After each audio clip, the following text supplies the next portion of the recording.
Assalamualaikum warahmatullahi wabarakatuh.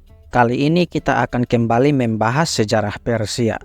Di video sebelumnya kita telah membahas tentang Cyrus yang agung dan bagaimana ia membangun kekaisaran Persia Achaemenid dengan menaklukkan berbagai negara di Timur Tengah, membentuk suatu pemerintahan terbesar di dunia pada saat itu. Pemerintahan Cyrus adalah hal yang baru pertama kali terjadi karena selama ribuan tahun perkembangan peradaban di Timur Tengah, tidak ada satupun penguasa yang bisa menguasai wilayah sebesar Cyrus. Tapi kali ini penerus Cyrus akan kembali memperbesar wilayah kekuasaan Kekaisaran Persia dan kali ini menaklukkan salah satu peradaban tertua di dunia, Mesir kuno.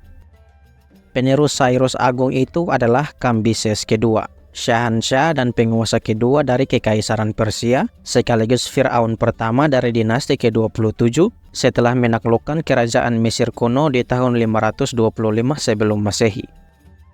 Kaisar Persia satu ini memiliki pemerintahan yang cukup kontroversial akibat tindakannya di saat memerintah Mesir dan konspirasi kematian serta hubungan dengan penerus tahtanya yang masih menjadi misteri dan perdebatan oleh sejarawan sampai sekarang.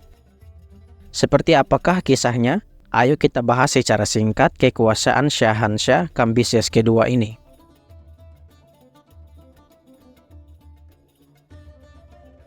Kambises kedua adalah putra sulung dari Cyrus Agung dan istri pertamanya, Kasandana. Cyrus dan Kasandana menikah ketika Cyrus masih menjadi raja kota Anshan dan negara bawahan dari kerajaan Media. Diceritakan kalau Cyrus dan Kasandana menikah karena cinta, sebuah hal yang langka di zaman itu ketika semua pernikahan bangsawan hampir berdasarkan keputusan politik. Karena itulah hubungan rumah tangga mereka berjalan dengan harmonis dan keduanya saling mencintai satu sama lain sampai akhir hayat mereka. Meskipun Cyrus harus menikah lagi ketika melakukan kampanye penaklukannya, Kasandane tahu kalau pernikahan Cyrus ini hanya berdasarkan politik saja. Karena itu Kasandane tetap setia menjadi istri Cyrus dan bahkan diangkat menjadi istri utama di antara istri-istri Cyrus. Dari pernikahan mereka, Kasandana melahirkan 5 anak, 2 putra dan 3 putri. Mereka adalah Kambises, Bardia, Atosa, Artistone, dan Roxana. Sebelum Kasandane meninggal, ia pernah berkata kepada suaminya kalau ia lebih sedih meninggalkan Cyrus sendirian daripada takut akan kematiannya sendiri. Ketika Kasandana meninggal, dikatakan kalau Cyrus menuntut untuk mengadakan periode duka cita besar-besaran di seluruh kekaisaran selama beberapa hari.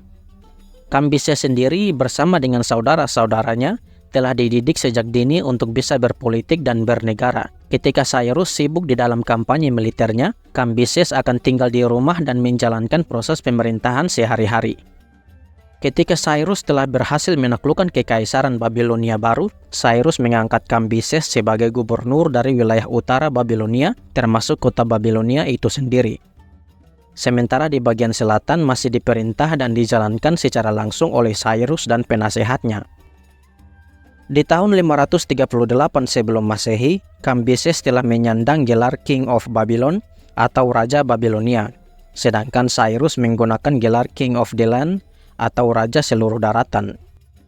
Di dalam aksara paku selinder Cyrus, tercatat bahwa Kambises dan Cyrus menerima berkah dari dewa utama Babilonia, Dewa Marduk, setelah mereka menggulingkan Raja Nabonidos, Raja Babilonia terakhir.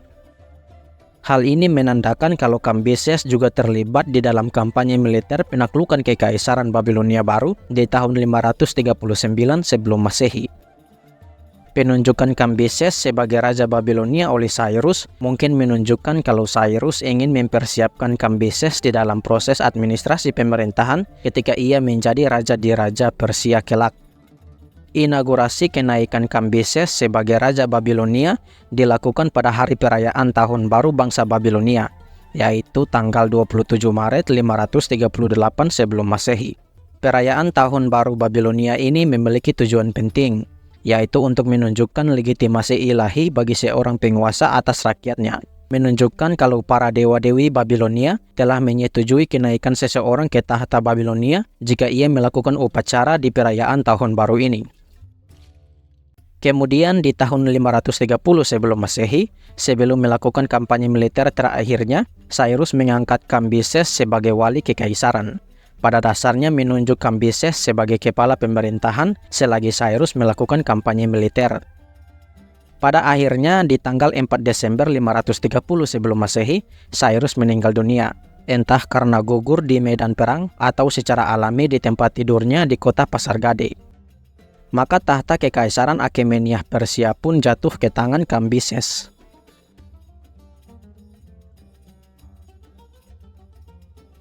Di bulan Desember 530 sebelum Masehi, Kambises secara resmi menjabat sebagai Kaisar Persia kedua sebagai Kambises kedua, menggunakan gelar Shahanshah atau Raja di Raja seperti ayahnya, serta menggunakan gelar King of Babylon atau Raja Babilonia dan King of Countries atau Raja negara-negara.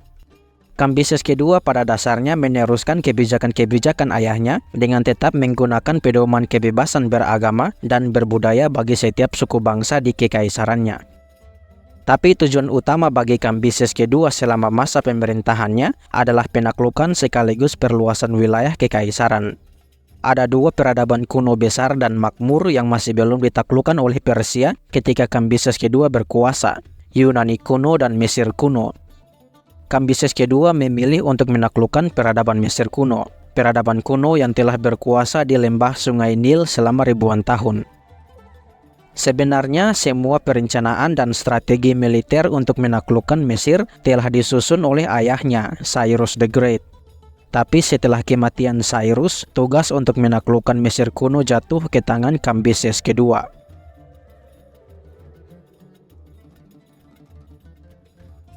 Mesir kuno pada saat itu dikuasai oleh Fir'aun Amasis kedua dari dinasti ke-26. Dinasti ke-26 Mesir ini telah berkuasa sejak tahun 664 sebelum Masehi setelah mereka menggulingkan pemerintahan dinasti ke-25 yang berasal dari Nubia yang dikenal sebagai Black Pharaoh atau Fir'aun Hitam. Tapi Fir'aun Amasis kedua ini bukanlah keturunan langsung dari pendiri dinasti, melainkan ia adalah seorang jenderal yang memberontak kepada Fir'aun sebelumnya, Fir'aun Wahibre. Pemberontakan ini terjadi karena Fir'aun Wahibre lebih memilih menggunakan orang-orang Yunani untuk menjadi menteri-menteri dan penasehatnya daripada orang-orang Mesir. Karena itu banyak bangsawan dari Mesir tidak menyukai kebijakan Wahibre ini yang membuat mereka mendukung pemberontakan Amasis, karena ia berjanji akan menunjuk mereka sebagai petinggi di Mesir. Maka di tahun 570 sebelum Masehi, Amasis kedua berhasil menggulingkan Wahibre dan menjadi Fir'aun Mesir selanjutnya. Ia terkenal dengan membawa kekayaan besar ke Mesir dengan mengembangkan perdagangan antara negara-negara kuno di saat itu. Ketika Fir'aun Amasis kedua melihat kenaikan Persia di tampuk kekuasaan dunia, ia tentu saja menjadi khawatir dan memulai persiapan sejak dini untuk menahan serangan Persia jika hal itu datang. Ia mencari beberapa sekutu dari Yunani kuno seperti Phanes dari Halikarnassus dan Polycrates, tiran dari Samos. Diceritakan oleh bapak sejarah Herodotus, kalau suatu ketika Kambises kedua meminta Fir'aun Amasis untuk menikahkan salah satu putrinya kepadanya. Tapi Amasis karena tidak mau kalau putrinya menjadi selir dari Shahanshah Persia, ia malah mengirim putri dari Fir'aun sebelumnya, Fir'aun Wahibre, sebagai pengganti atas putrinya sendiri. Hal yang tentu saja membuat marah Kambises. Ia menjadikan insiden ini sebagai alasan perang untuk menginvasi Mesir. Tapi sebelum menaklukkan Mesir itu sendiri, Kambises telah lebih dulu menaklukkan Pulau Siprus dari tangan Mesir yang merupakan sebuah pukulan besar bagi pemerintahan Mesir. Berita buruk lain kembali datang kepada Fir'aun Amasis kedua ketika ia mendengar kabar kalau sekutunya dari Yunani, Phanes dari Halikarnassus dan Polycrates, sang tiran dari Samos, telah berganti pihak dan kini mendukung Kambises kedua. Tapi sebelum invasi Mesir dimulai, Fir'aun Amasis kedua telah meninggal lebih dulu di tahun 526 sebelum Masehi. Tahtanya sebagai Fir'aun dilanjutkan oleh anaknya, Fir'aun Samtik ketiga. Setahun kemudian, di tahun 525 sebelum Masehi, Kambises kedua secara resmi memulai kampanye penaklukannya atas tanah Mesir. Kambises dan tentaranya berbaris ke Mesir melalui pesisir Mediterania, di mana mereka akan dibantu oleh mantan sekutu Mesir, Phanes dan Polikrates dari Yunani. Bantuan berupa pasukan makanan, tentara, dan armada kapal. Ketika sampai ke daerah kekuasaan suku-suku Arab di dekat semenanjung Sinai, ia juga mendapat bantuan dari suku-suku Arab ini karena mereka memiliki masalah dengan para Firaun Mesir. Firaun Samtik ketiga juga mengirim tentaranya. Kedua belah pihak bertemu di ladang luas dekat kota Pelesium. Dan pertempuran Pelesium pun pecah antara pasukan Persia dan Mesir di bulan Mei 525 sebelum Masehi. Kambises kedua menggunakan taktik yang unik di dalam pertempuran ini. Pasukan Persia tahu akan kepercayaan bangsa Mesir kuno, di mana beberapa hewan dianggap suci oleh mereka. Karena itu, Kambises membuat setiap tentaranya untuk menggambar lukisan kucing di perisai mereka. Tahu kalau kucing adalah salah satu hewan suci Mesir sebagai penjelmaan dari Dewi Bastet. Selain itu, mereka juga membawa kucing liar yang dibiarkan berlari-lari di medan perang. Hal ini tentu saja membuat moral tentara Mesir menjadi hancur, karena mereka tidak berani untuk melukai kucing-kucing yang sedang berkeliaran ini, apalagi memukul lukisan kucing yang tertempel pada perisai musuh mereka. Pada akhirnya, pasukan Kambises mengalami kemenangan telak atas pasukan Mesir. Taktik Kambises ini tercatat di dalam sejarah sebagai awal dari perang psikologis, di mana pasukan musuh menggunakan taktik selain bertarung untuk menghancurkan moral dan pikiran musuh. Setelah kemenangan ini, Kambises dengan mudah memasuki pusat kerajaan Mesir dan berhasil menaklukkannya pada bulan Agustus 525 sebelum Masehi. Kekaisaran Persia kini telah sepenuhnya menguasai Mesir, salah satu peradaban tertua di dunia. Kambises kedua kemudian melakukan upacara kenaikan dirinya sebagai penguasa Mesir dan menambah gelar baru di atas semua gelar-gelar lamanya, yaitu Firaun Mesir. Di dalam sejarah kekuasaan Persia atas Mesir disebut sebagai dinasti ke-27. Kambises juga menggunakan nama Mesir sebagai nama Firaunnya, yaitu Firaun Mesutire.